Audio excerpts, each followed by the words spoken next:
অবশেষে গ্রেপ্তার করা হলো প্রাক্তন মুখ্যমন্ত্রী ছেলে, যে স্বঘোষিত যুবরাজ নামে পরিচিত। না না, আমাদের অভিষেক ব্যানার্জি নয়, আমি কথা বলছি তামিলনাড়ুর প্রাক্তন মুখ্যমন্ত্রী এম কে স্ট্যালিনের ছেলে উদয়নিধি স্ট্যালিনের কথা।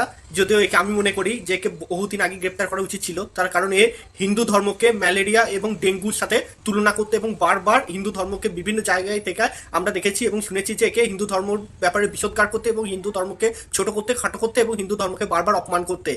তবে এবার যে জন্য একে গ্রেপ্তার করেছে তামিলনাড়ু সরকার, সেই বক্তব্যটা শুনুন, তারপর আপনাদেরকে এর বাংলা মিনিং করে বলছি কি বলেছে।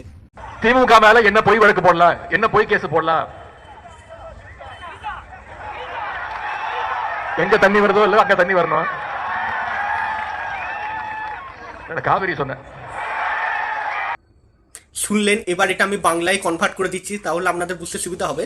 গতকাল মানে সোমবার দিন যে তামিলনাড়ুর যে সমস্যা কাবেরী, যেটা জলের সমস্যা, জানেন এখানে তামিলনাড়ুতে জলের সমস্যা বহুদিনের, বা এখানে যেটা কাবেরী ইস্যু, কাবেরী জলের যেটা বন্টনের ইস্যু নিয়ে দীর্ঘদিনের এখানকার মানুষজনের দাবি, তো সেই নিয়ে আন্দোলন করছিল প্রাক্তন মুখ্যমন্ত্রীর ছেলে তথা বর্তমানে তামিলনাড়ুর বিধানসভার বিরোধী দলনেতা উদয়নিধি স্ট্যালিন। তো সেখানে বিক্ষোভ চলাকালীন তার সমর্থকরা তৃষা তৃষা করে স্লোগান দিতে থাকে এবং তখনই হাসতে হাসতে এই তামিলনাড়ুর যে বিরোধী দলনেতা স্বঘোষিত আর কি যুবরাজ বলে যে আমাদের এখানে জল না এলেও জল যেন সেখানে পৌঁছায়, এবং তিনি এটাও ভাবেন যে সাধারণ মানুষজনের কাছে জল যেন আসুক আর নাই আসুক, জল সেখানে কিন্তু আসতেই হবে।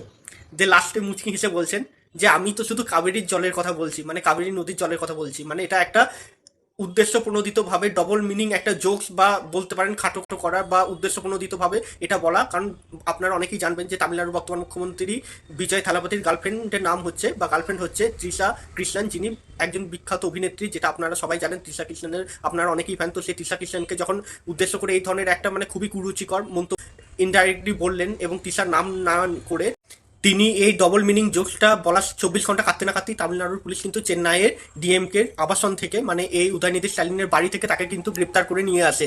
এবং তারপরেই কিন্তু রীতিমতো তামিলনাড়ুর রাজনীতিতে না ভূমিকম্প বইছে এখন।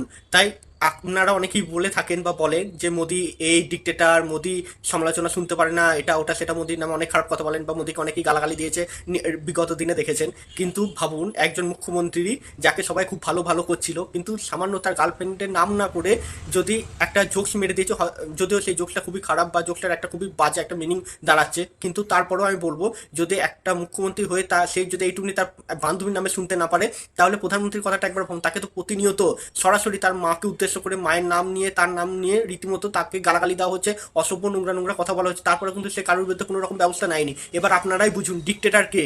কারণ সমালোচনা সহ্য কিন্তু সবাই করতে পারে না, বিশেষ করে সেটা যদি পরিবারের উপর দিয়ে যায়।